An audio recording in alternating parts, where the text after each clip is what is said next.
প্রতীক্ষালয় তৈরির জন্য অর্থ বরাদ্দ হয়েছে, টেন্ডার ডাকা হয়েছে, কিন্তু তারপরেও প্রতীক্ষালয় তৈরি হচ্ছে না। কারণ এক ব্যক্তি তিনি বাধা দিচ্ছেন, ওই ব্যক্তির জমি বলে জেলাশাসককে চিঠি। অন্যদিকে সরকারি জমি দখলের অভিযোগ ওই ব্যক্তির বিরুদ্ধে। ডেবরা ব্লকের ইসলামপুর এলাকার ঘটনা। কথা বলবো দিগ্বিজয়ের সঙ্গে। দিগ্বিজয়, সমস্যাটা ঠিক কোথায়? সমস্যা যেটা ডেবরা বিধানসভার বিধায়ক তিনি জানিয়েছেন যে ওখানে জমি জায়গা সংক্রান্ত একটা সমস্যা রয়েছে। সরকারি জায়গার ওপর এলাকাবাসীর দাবি মেনে যাত্রী প্রতীক্ষালয়ের জন্য 3 লক্ষ টাকা বরাদ্দ করা হয় ইসলামপুর এলাকায় বিধায়ক তহবিল থেকে, এবং সেখানে টেন্ডার হয়ে যায়।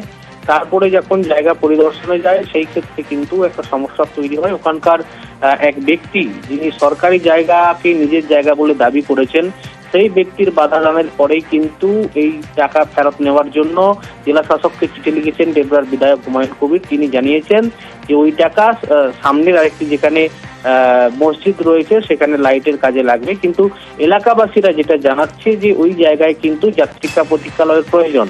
কারণ বালিচক থেকে সবং পিংলা যাওয়ার জন্য বাস টিকিট ধরতে হয় বহু মানুষকে। সেক্ষেত্রে এক ব্যক্তির জন্য কেন যাত্রী প্রতীক্ষালয় হবে না সেই নিয়ে কিন্তু প্রশ্ন তুলছে। যদিও বিধায়ক জানিয়েছেন যে এলাকাবাসী চাইলে তিনি কিন্তু যাত্রী প্রতীক্ষালয় করবেন, কিন্তু ওই এক ব্যক্তির জন্য যদি আটকে যায় তাহলে তিনি সেখানে কিছু করতে পারবেন না বলে জানিয়েছেন। ধন্যবাদ। এই 9 ফুটের মধ্যেই যদি প্রতীক্ষালয় হয়ে জায়গাটা ব্রেক হয়ে যায় তো ব্যবসাটা কি হতে পারে?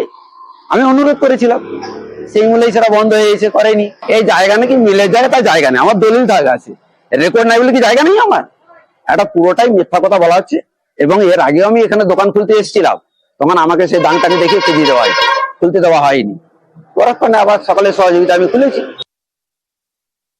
তো ওটা করতে পারলাম না, আমি ওটা উইথড্র করে নিয়েছি। উইথড্র করে নিয়ে ওখানেই গোদাবাজারে একটা কবরস্থান আছে, সেখানে একটা হাইমাস লাইটের জন্য আমি চিঠি লিখে দিয়েছি ডিএম কে, যে এটা হচ্ছে বিধায়ক এলাকা উন্নয়ন প্রকল্প থেকে এটা হবে। আমাদেরই হয়তো দলের কয়েকজন কনস্পিরেসি আছে, তো কয়েকজন দুষ্কৃতী মিলে এটা করেছে। তারা যদি লোক তাদেরকে কনভিন্স করে আমাকে বলে যে হ্যাঁ আপনি এই জায়গাটাতে মানে প্যাসেঞ্জার সেটটা করুন, আমি বিধায়ক উন্নয়ন এলাকা উন্নয়ন প্রকল্প থেকে আমি নিশ্চিতভাবে ওটা আবার করে দেবো সঙ্গে সঙ্গে।